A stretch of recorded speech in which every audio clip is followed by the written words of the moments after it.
All right, guys, so let's talk a little bit of Knull. So, for those of you who have not seen Venom: The Last Dance, this is going to contain spoilers for Venom: The Last Dance. So, if you haven't seen it, just save the segment for later. Or if you don't care about spoilers, feel free to watch on. But if you do care, feel free to save the segment for later. Go watch Venom: The Last Dance if you so desire, and then come back and watch the segment later because we are going to be talking everything Knull in Venom 3. So, this is your full spoiler warning. Let's get into it. So, I have done my review, spoiler review, non-spoiler and spoiler review, actually, of Venom: The Last Dance, and I personally was not the biggest fan of it, although it had some of those classic Eddie Venom moments that I love from the previous two films, but again, just overall was not a big fan of it. Now, one of the predictions I had going into Venom: The Last Dance is that Knull would not be in more than 10 minutes of the movie. Sure enough, he is literally hardly a character. He's in the movie for maybe 3 minutes total.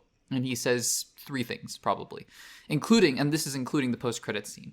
So the situation is, we did a segment a couple weeks ago where we dissected the comments made by the director and the writer of Venom 1, 2, and I believe 3, and the director of Venom 3, Kelly Marcel. And she said in her quote that this is just the beginning of Knull, and he is going to appear in future projects, and this is just the beginning for the King in Black. And we talked about what did that mean? Did that mean he was going to be the big bad for the Sony universe? Does that mean that he's going to be in the MCU? Spider-Man 4? What does this mean for the character of Knull? And I was waiting to see the film itself to maybe understand, okay, so if he appears in the post-credit scene, this was a scenario that was in my head where he appears in the post-credit scene and he's like, okay, I didn't get this Venom, but in the multiverse, there's another Venom on Earth 616 and I'm going after him. And it's like, okay, do I like that? No, not really, but that's the direction that we're going in. We have some more clarity. Turns out, though, in the post-credit scene that we did get, we got absolutely nothing because Knull is like, oh, Venom's dead. I'm coming for you guys. Dun, dun, dun. And that's the end of the movie.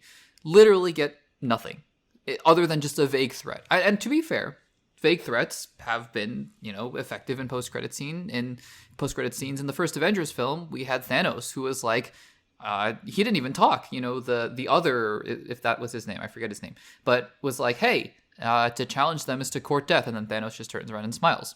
So that was a vague threat, but it eventually paid off because that was just setting the scene for Thanos as the big bad.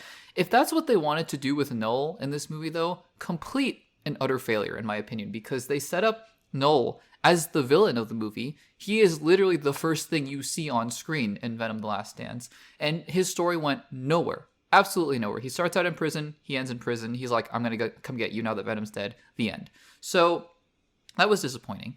And honestly, there just wasn't enough there to give me a sense of whether or not I even would want to see the character of Knull back again.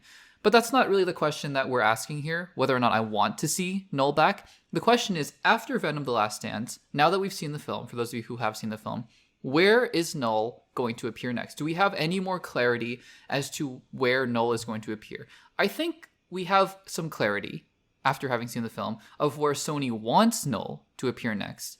I have some thoughts, though, of what actually is going to happen. So let me start out with this. Is Knull going to appear in the MCU? Was that the plan? I think the answer is no. Honestly, no. I think there's actually a very sneaky piece of evidence that I have for this, and that is early on in the film, when Eddie returns from the Earth 616 universe, and they kind of recreate it in a way, they make it look a little bit different, that he returns through a portal instead of just fading away like all the rest of the people in Spider-Man No Way Home. A little bit of a continuity error, doesn't matter, doesn't really, affect the movie at all or anything like that.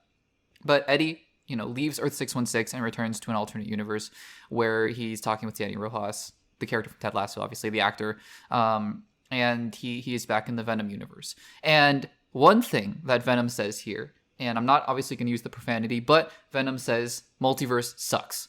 I think, especially after Deadpool and Wolverine, these two films were probably made around the same time, if not, Venom was made a little bit later.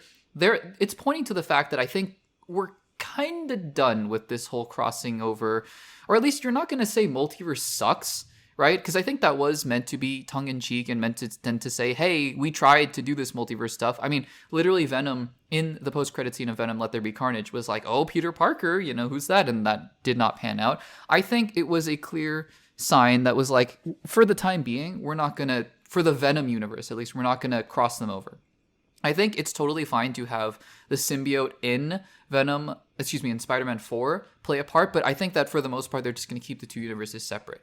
And I don't think that necessarily means Spider-Man 4 isn't going to be multiversal, but I think that for the time being, the Venom universe is going to stay on its own. So that to me hints that we're not going to see Knull appear in the MCU. So I don't think that's what Kelly Marcel was referring to.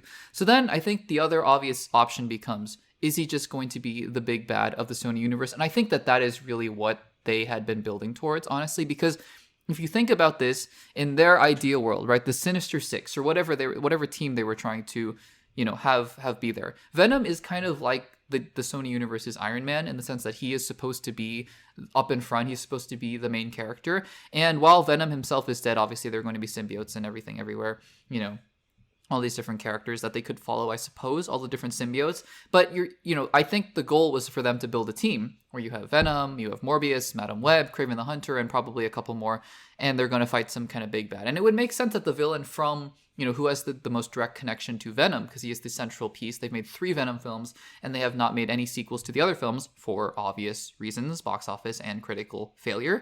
But Venom was successful. And so I think the thinking is, okay, let's try to make this universe and let's try to have Knull be the villain. We even have, for whatever crazy, dumb reason, we have Vulture in this universe now. So you have, 5 out of 6 members. If you want to do Sinister Six, you can just do 5. Doesn't matter. Number doesn't really matter other than, the iconic title of being Sinister Six. But I think this is what, Sony had intended to happen. Now, the real question becomes, is this actually going to happen? And I'm going to say no. I think this iteration of the Sony universe is honestly kind of dead. I don't think, because I think that Sony will continue to make movies with Spider-Man adjacent characters. I think, though, for the time being, they are going to kind of kill this universe in an interesting sense of, how in the DCEU, right, at a certain point after Justice League, the universe was so disjointed that, yes, sure, Shazam is in the same universe as Superman, and Aquaman and the Lost Kingdom takes place in the same world as, Black Adam, but they never really refer to one another anymore. And I think that is probably the approach that the Sony universe is going to take. We'll see with Kraven the Hunter. For all we know, Knull is the main villain of Kraven the Hunter, which would be crazy, but for all we know, that's what's going to happen, right? But I think that for sure they would have wanted Knull to come back, but I just don't see that happening anymore. Honestly, what I think Sony would do, because they need to keep making these movies to retain the rights to Spider-Man, I think what they might be doing, honestly, is let's just focus on the Spider-Man Into the Spider-Verse characters. They might even make a Spider-Gwen movie, just like how they're making a Spider-Man noir movie with Nicolas Cage. They could get Haley Steinfeld to come and play Spider-Gwen. They could get, live-action Miles Morales movie going and maybe just focus on all that stuff going on. And maybe eventually Tom Holland crosses over into the Sony universe. But I just have a hard time believing that the original plan for Knull is what's going to actually happen in the future. But guys, let me know in the comments down below, after having seen Venom: The Last Stand, where do you think Knull is going to appear next? Do you think he's actually going to be the villain of Spider-Man 4, or do you think the plans have changed, or do you think that he was going to be the villain of the Sony universe? Let me know in the comments down below.